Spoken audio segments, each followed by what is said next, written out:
Algebra 2. We are still in Chapter 1. We're actually doing Lesson 6. Yep.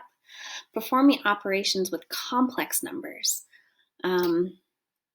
Complex numbers, we're going to learn about imaginary numbers today, which is always the biggest joke that I can ever come up with in algebra. It's like, yeah, you thought things were hard. Now we're throwing things at you that are imaginary, like for reals imaginary. So everything we've done up to here with radicals have had positive numbers underneath the radical. So the radicand has always been positive, but that's not true always. Sometimes in math, we get negatives underneath there, and it's all right. Mathematicians have developed something called I to deal with that negative number. I stands for imaginary number.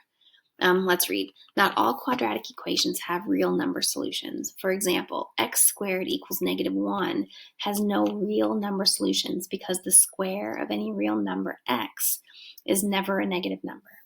To overcome this problem, mathematicians created an expanded system of numbers using the imaginary unit I, defined as I equals the square root of -1. Note that I squared equals -1. The imaginary unit I can be used to write the square root of any negative number. Okay? The square root of a negative number. Let's see. If r is a positive real number, then the square root of -r equals I square root of r. So for example, square root of -3 equals I root 3. And what I usually do when I'm teaching this is if I have the square root of -3, I can split that up into square root of -1 times 3. And we know that the square root of -1 is I. My bad writing. There we go.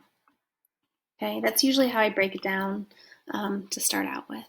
Now, by property 1, it follows that I root r quantity squared is the same as -r, because I root r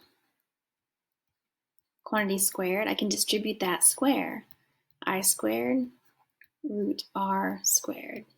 I squared, the definition is -1, and the square root of r squared is r. Okay, breaking it down. Let's move on. So we use this to solve quadratic equations. And again, I couldn't find any simple ones like this for your homework, but it's okay. We'll practice the simple ones in the lesson, and then you'll have a few more slightly difficult ones. Not a big deal. All right, we're trying to solve this, so I need to isolate the x. So let's subtract 11 from both sides. 8, -48, 2x squared, divide both sides by 2. X squared equals -24. Square root of both sides. X equals positive and negative, root -24. 24 breaks into, let's see, perfect square would be 4 times 6. Let's just make that a -4. Because I can also say that is the same as -1 times 4 times 6. So all of those things I can take out of the radical. The -1, so positive and negative, becomes an I. The 4 becomes a 2. And then root 6. So I have my answer. Okay? Yep. Notice I wrote the 2 in front of the I, but I made the 2 and the I to the left of the radical. 2I root 6 is the right way to write it. Never write it like this, because if you get sloppy, people won't know, like, is that supposed to be all the way out there? Is the 2I supposed to be under the radical? If I do 6I, it just doesn't look right. So we keep those things out front and the radical last.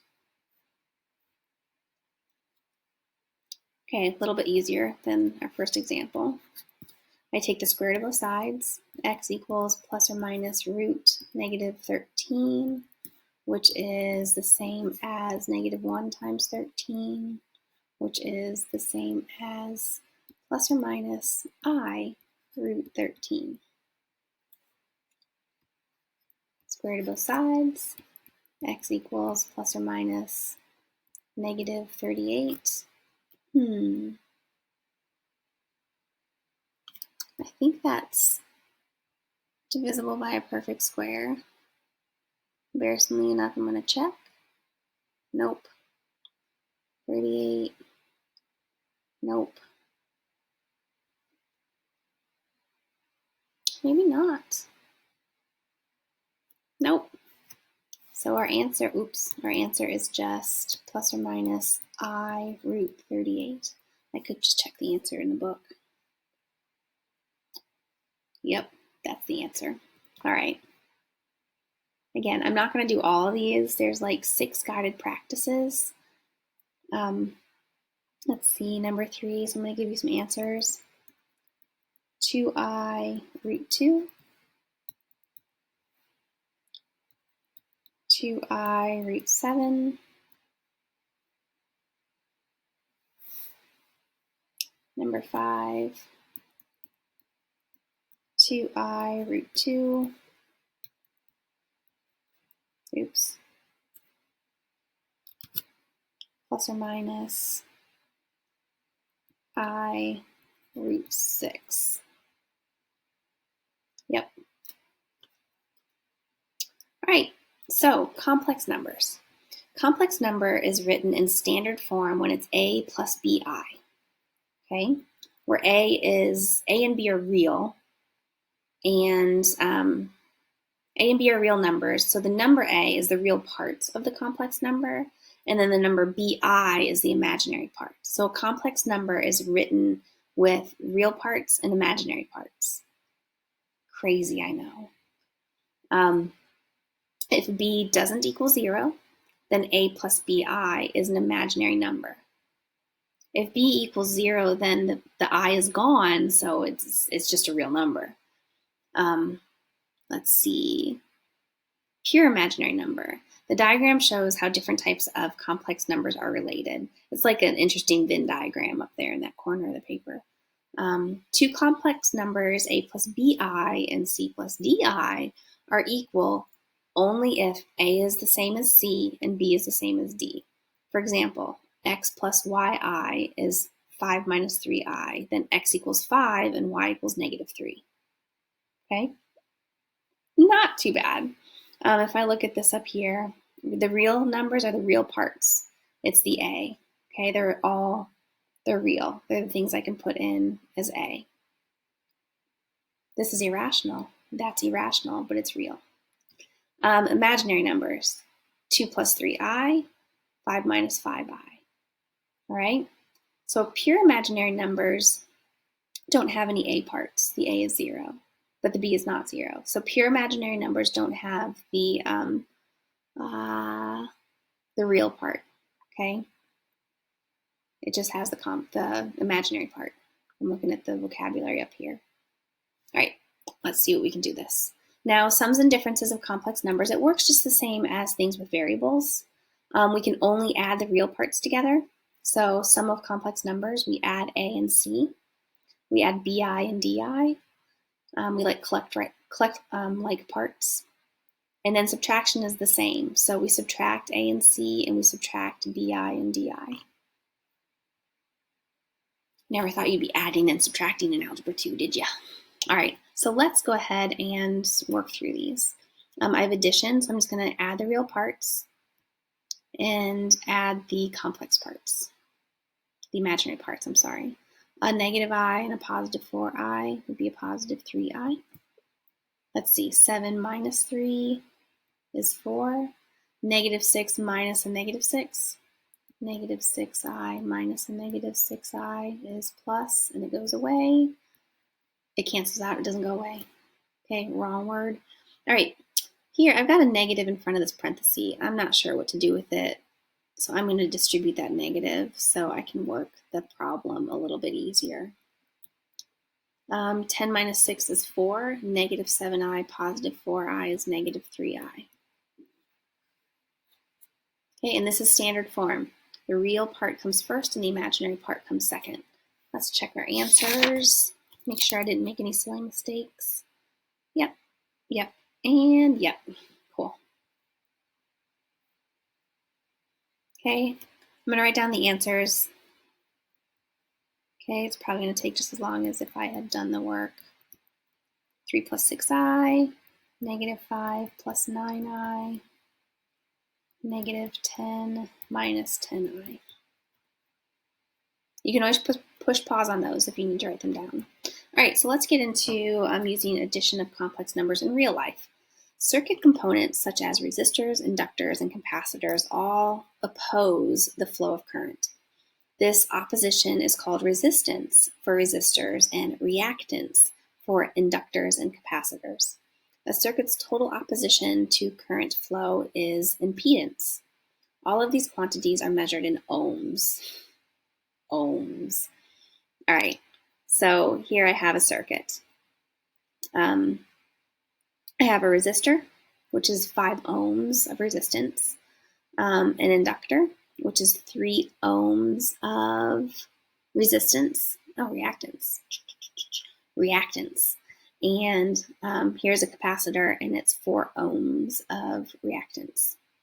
Okay, and there's my current source. Now, the table shows the relationship between a component's resistance or reactance and its contribution to impedance. A series circuit is also shown with the resistance or reactance of each component labeled.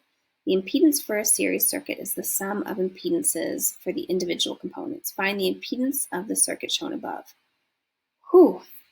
All right, so the resistance or reactance and the impedance. Let's see. I don't have any numbers.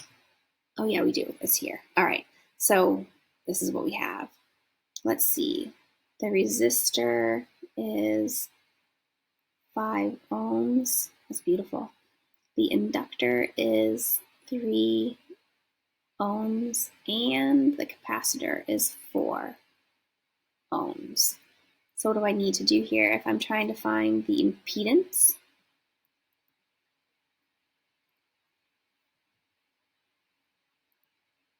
Of the circuit, it's going to be, if I'm going in a series,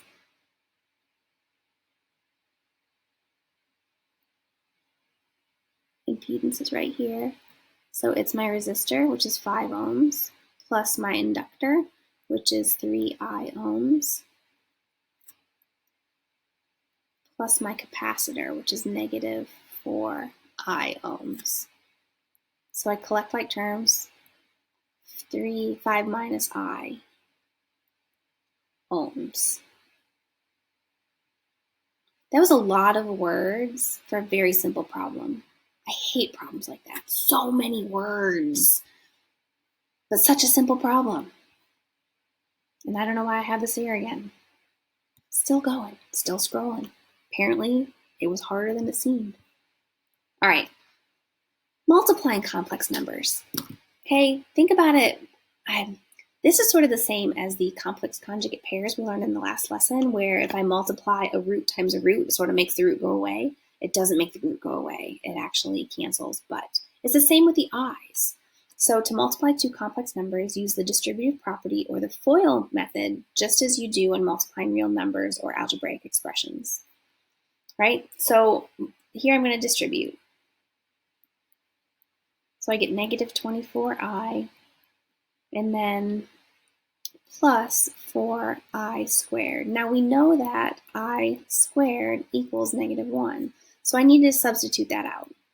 Negative 24i, this is negative 1, so it becomes minus 4. And then we have to write it in standard form.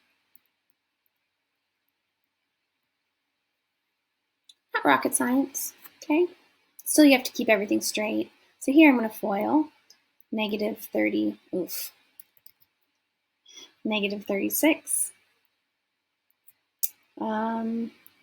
plus 63i plus 8i, and then minus 14i squared.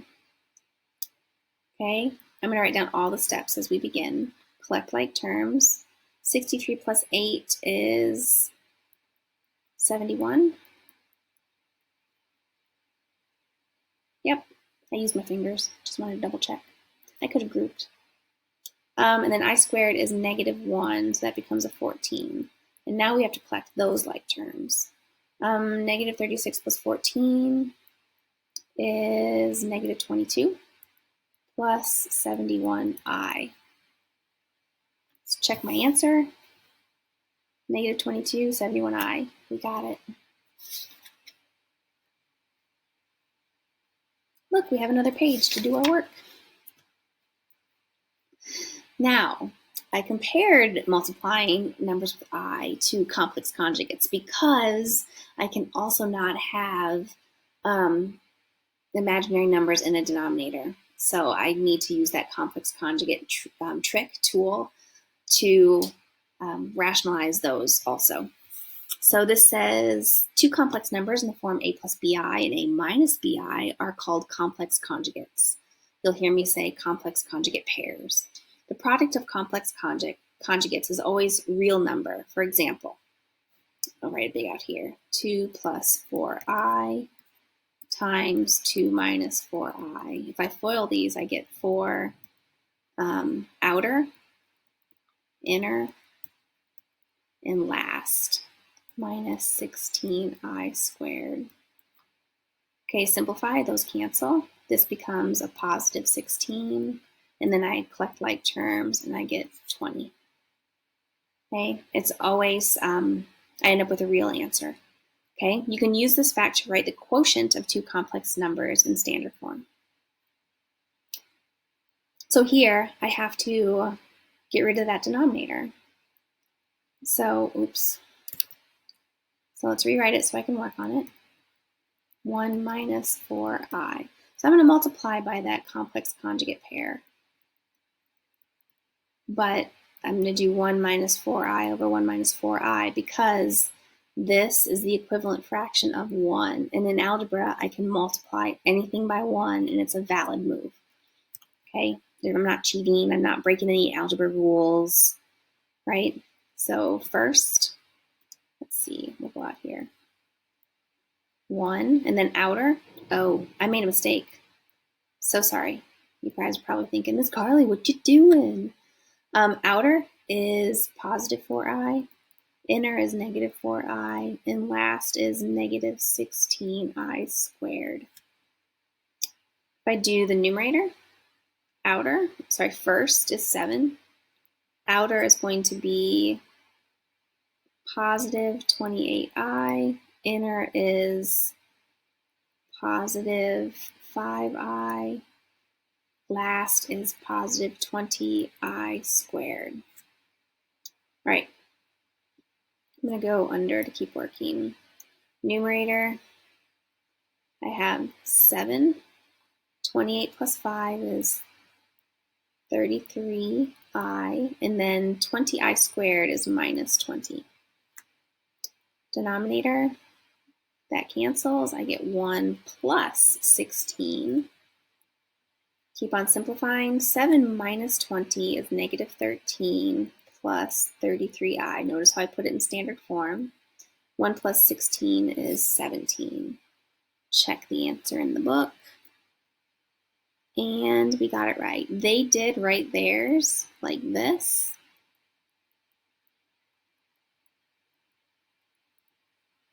Which is equivalent. Okay, I would accept either answer. Good job. Look, more paper.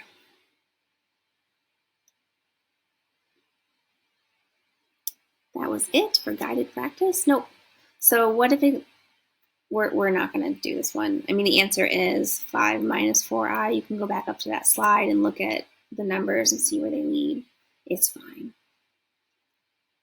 Okay, number 11. I think you can do that on your own. Here, you're just foiling. So check your work. Okay, we'll do this one though. I'm going to multiply by the complex conjugate pair. 1 minus I, 1 minus I. See how I write my I's a little funnier so they don't look like ones? Distribute the 5 through that, and I get 5 minus 5i. And then FOIL, first, outer, inner, and last. So I have 5 minus 5i in the numerator. Those cancel, and I get 1 plus 1, because I squared is a negative 1, which means it becomes a plus 1. So 5 minus 5i over 2, which is equivalent to 5 halves minus 5 halves I. Either answer works. Okay, you can practice this one.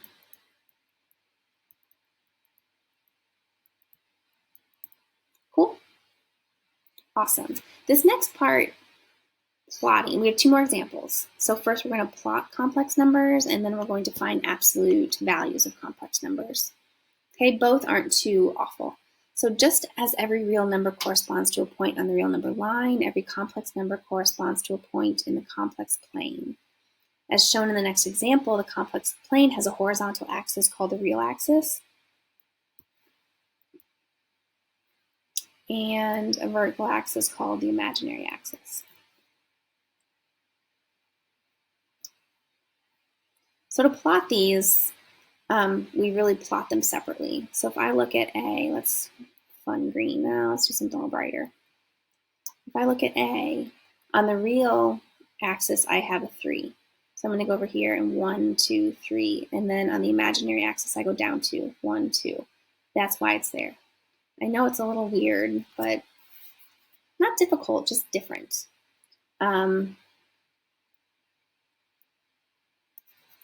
So I go negative 2 on the real plane, the real axis, and then positive 4. 1, 2, 3, 4.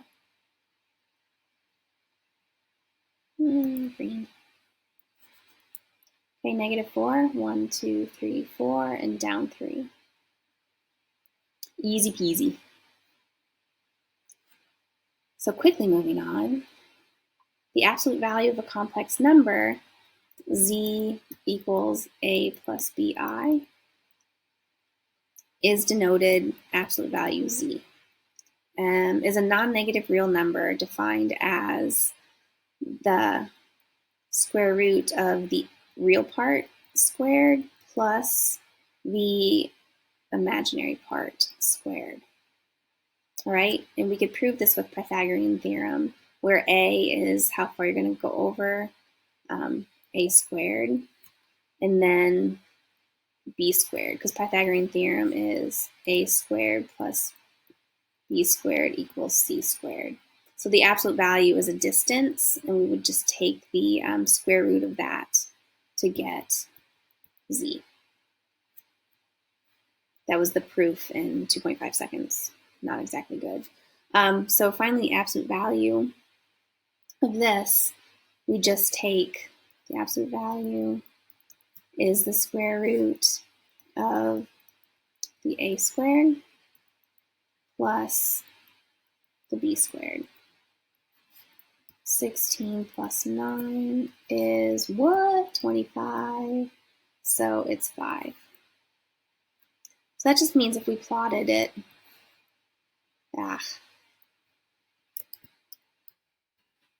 if we plotted it, let's see, I want to go this way.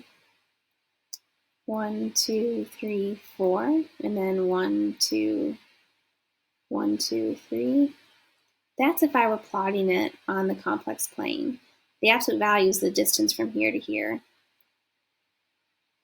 And I would just take 4 squared plus 3 squared equals 5 squared. Okay, that's what we're doing. Part B, square root of a squared. So that would be the square root of 9, which is just plain old 3. Cool. Okay, I've plotted them there. You have to figure out which one's which. 1, 2, 3, 4 dots. You choose. And that's it. Oh, then find the absolute value. So let me give you the absolute values.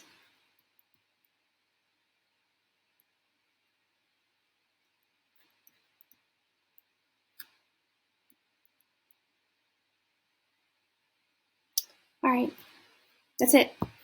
Good job. We're done for today.